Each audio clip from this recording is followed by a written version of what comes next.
Morning, I'm Clint Nelson, the CEO of Interfaith Housing and Community Services.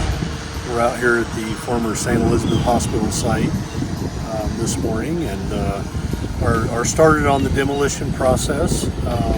As many of you know, we've owned this property for a number of years and made efforts to redevelop the building as it exists, and unfortunately just really wasn't a feasible option.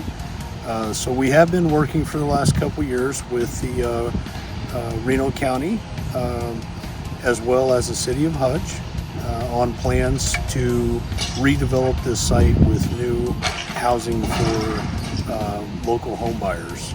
And so pleased to be out here today as we're seeing the second phase of our redevelopment plans carried out.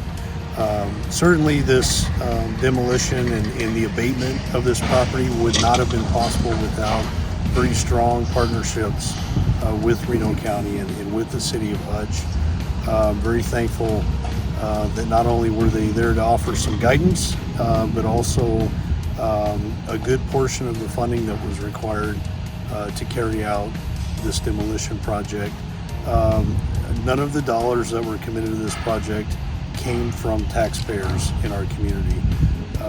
And so really just the best outcome. I believe this is certainly going to be a home buyer development that will be attractive for this part of town, will be a nice visual stimulus for this neighborhood, something they can be proud of.